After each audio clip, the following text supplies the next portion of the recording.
IPL 2025-এ Sunrisers Hyderabad কি সবচেয়ে শক্তিশালী দল? কি মনে হয় আপনার? বিশেষজ্ঞ থেকে ভক্ত সকলে এই বিষয়ে একমত। প্রত্যেকেই মনে করছেন আইপিএল 2025-এর সবচেয়ে শক্তিশালী দল হলো সানরাইজার্স হায়দ্রাবাদ। কিন্তু কেন এমনটা বলা হচ্ছে, চলুন বিস্তারিত জেনে নেওয়া যাক। সানরাইজার্স হায়দ্রাবাদ 2024 আইপিএলে রানার্স আপ হলেও তারা সেবারে এমন বিধ্বংসী ব্যাটিং প্রদর্শন করেছিল যা টি-20 ক্রিকেটের ইতিহাসে স্মরণীয় হয়ে থাকবে। তবে আইপিএল 2025-এ নিজেদের ব্যাটিং লাইন আপকে আরও শক্তিশালী করেছে সানরাইজার্স হায়দ্রাবাদ। এই দল সানরাইজার্স হায়দ্রাবাদকে প্লে অফে যাওয়ার অন্যতম ফেভারিট বানিয়েছে, এমনকি তারা চ্যাম্পিয়নও হতে পারে বলে মনে করা হচ্ছে। 2024 সালে টি-20 ব্যাটিংয়ের নতুন এক অধ্যায় লিখেছিল Travis Head, Abhishek Sharma, Henry ক্লাসেনের Sunrisers Hyderabad. 2025 সালে তারা আরও নজরকাড়া রেকর্ড গড়তে পারে বলে মনে করা হচ্ছে। সানরাইজার্স হায়দ্রাবাদের সবচেয়ে বড় শক্তি নিঃসন্দেহে তাদের ব্যাটিং ক্ষমতা। শুধু ট্র্যাভিস হেড বা অভিষেক শর্মা নন, বরং দলটির 6 নম্বর ব্যাটসম্যান পর্যন্ত রয়েছে দুর্দান্ত power hitting skill. Henry Klaasen সবসময় ধারাবাহিক, নীতিশ কুমার রেড্ডি দিন দিন আরও ভালো হচ্ছেন, আর এখন তারা দলে যোগ করেছেন ঈশান কিষানকেও। এছাড়া রয়েছেন অভিনব মনোহর, যিনি 2024 সালের ঘরোয়া ক্রিকেটে বোলারদের তুলোধনা করেছেন।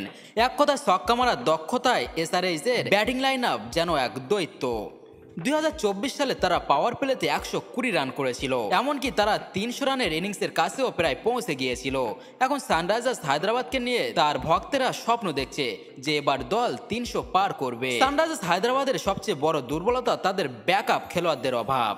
প্রথম একাদশ শক্তিশালী করতে প্রচুর বিনিয়োগের ফলে বেঞ্চে থাকা খেলোয়াড়দের তেমন অভিজ্ঞতা নেই, বিশেষ করে কামিন্দো মেন্ডিস, ওয়ান মান্ডার, ঈশান মালিঙ্গা এবং অথর্ব টেডে। এদের আইপিএলে পরীক্ষিত না হওয়া এসআরএইচের জন্য বড় চ্যালেঞ্জ হতে পারে। যদি কোনো পাওয়ার হিটার ইনজুরিতে পড়েন তবে তাদের জন্য যোগ্য বিকল্প খুঁজে পাওয়া কঠিন হবে। সানরাইজার্স হায়দ্রাবাদের বিধ্বংসী ব্যাটিং লাইন আপ তাদের নতুন 11.25 কোটি টাকার তারকাকে সামনে আসার সুযোগ দিচ্ছে। হেড অভিষেক, ক্লাসেন ও রেড্ডির মতো পার্টনার পাওয়ায় ঈশান কিষানের জন্য এটি হতে পারে নিজেকে নতুনভাবে তুলে ধরার আদর্শ সুযোগ। 26 বছর বয়সী কিষান ভারতীয় দলে উইকেট কিপারের জায়গার জন্য তীব্র প্রতিদ্বন্দ্বিতার মুখোমুখি।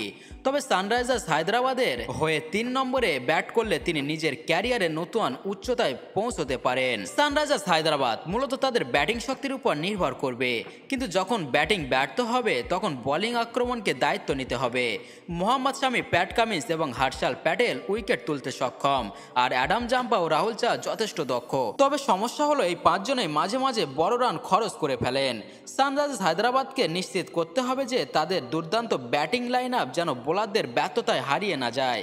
সানরাইজার্স হায়দ্রাবাদের জন্য প্রধান চ্যালেঞ্জ হবে গুরুত্বপূর্ণ মুহূর্তে উইকেট তুলে নেওয়া। এক পলকে দেখে নিন সানরাইজার্স হায়দ্রাবাদের সম্ভাব্য সেরা একাদশ আইপিএল 2025-এর জন্য। Travis Head, Abhishek Sharma, Ishan Kishan, Nitish Kumar Reddy, Henry Klaasen, Abhinav Manohar, Pat Cummins, Harshal Patel, Adam Zampa, Mohammad Shami এবং জয়দেব উনাদকাট।